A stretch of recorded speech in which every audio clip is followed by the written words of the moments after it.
21 नवंबर का दिन भारत के कामकाजी लोगों के लिए एक ऐतिहासिक दिन बन गया है। केंद्र सरकार ने आजादी के बाद का सबसे बड़ा श्रम सुधार यानी लेबर रिफॉर्म लागू कर दिया है।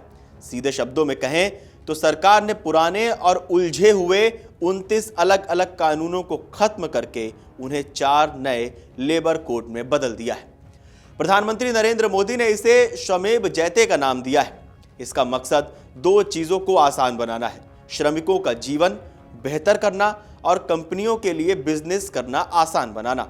आइए जानते हैं कि इसका आपकी नौकरी, सैलरी और भविष्य पर क्या असर पड़ेगा।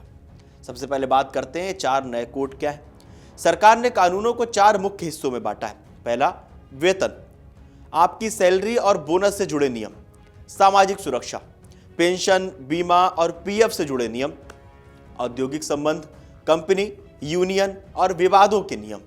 सुरक्षा और स्वास्थ्य, ऑफिस या फैक्ट्री में काम करने की सुरक्षा और माहौल। कर्मचारियों और श्रमिकों के लिए एक अच्छी खबर है। अगर फायदे की हम बात करें तो ये सबको मिलेगा न्यूनतम वेतन। पहले केवल कुछ खास सेक्टर के लोगों को ही fix minimum amount, minimum salary मिलती थी। अब चाहे आप किसी भी सेक्टर में हो, आपको सरकार द्वारा तय किया गया कम से कम वेतन मिलना ही होगा। कोई भी राज्य इससे कम सैलरी नहीं दे सकता। गिग वर्कर्स को पहली बार सुरक्षा, जो लोग स्विगी, जोमेटो, उबर या फ्रीलांसिंग का काम करते हैं, उन्हें अब तक कानूनी सुरक्षा नहीं मिलती थी। नए कानून के तहत उन्हें भी पेंशन, बीमा और पीएफ जैसी सुविधाएं इस दायरे में मिलेंगी। इस दायरे में उन्हें लाया गया है।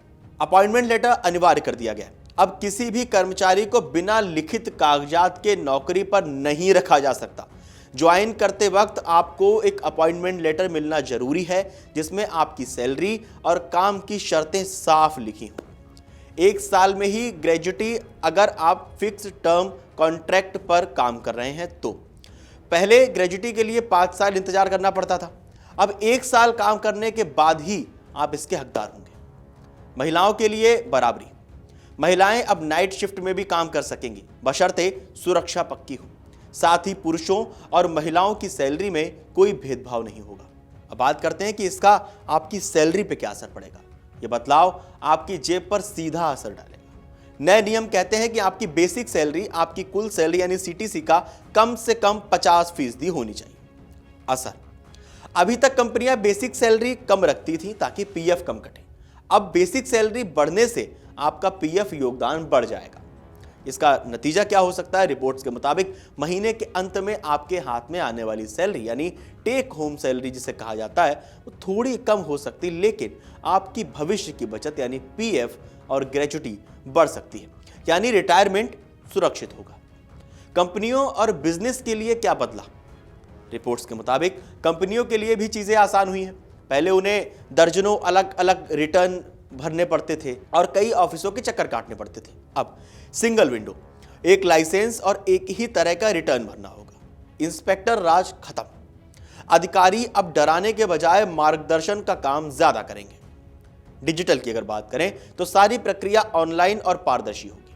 लेकिन कुछ रिपोर्ट्स में जो बातें सामने आई हैं वहाँ पे इसका विरोध भी हुआ, कुछ चिंताएं भी सामने आई। तो जैसे हर सिक्के के 2 पहलू होते हैं, कुछ ट्रेड यूनियन इन कानूनों से खुश नहीं है। उनकी चिंताएं हैं कि हड़ताल करना मुश्किल हो जाएगा। अब हड़ताल पर जाने से पहले आपको बता दें कि 60 दिन का नोटिस देना जरूरी होगा, जिससे विरोध करना कठिन हो जाएगा।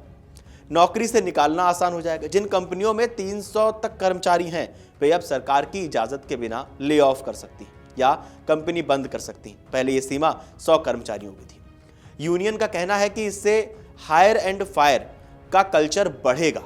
कुल मिलाकर ये सुधार 40 से 50 करोड़ भारतीय श्रमिकों की जिंदगी को एक ढांचे में लाने की कोशिश है। चाहे एक तरफ आपको बेहतर पेंशन, स्वास्थ्य बीमा और स्पष्ट नियम मिल रहे हैं, वहीं दूसरी तरफ आपकी इन हैंड सैलरी कम हो सकती है और कंपनियों को काम करने यानी निकालने की थोड़ी ज़्यादा आज़ादी भी मिल सकती है। ऐसा रिपोर्ट्स में अभी तक कहा जा रहा है। ये भारत को एक आधुनिक अर्थव्यवस्था बनाने की दिशा में उठाया गया बड़ा कदम है, लेकिन इसकी असली सफलता इस बात पर निर्भर करेगी कि राज्य सरकारें और कंपनियां इसे कितनी ईमानदारी से लागू करती हैं। आप लोगों को क्या लगता है इन बदलाव को लेकर, इन 4 लेबर कोड्स को लेकर? हमें कमेंट करके जरूर बताएं और देश और दुनिया की तमाम बड़ी खबरें जानने के लिए देखते रहिए अमर उजाला। अगर आप ये वीडियो YouTube पर देख रहे हैं तो हमारे चैनल को सब्सक्राइब कर बेल आइकन दबाएं और Facebook पर देख रहे हैं तो हमारे पेज को लाइक करें।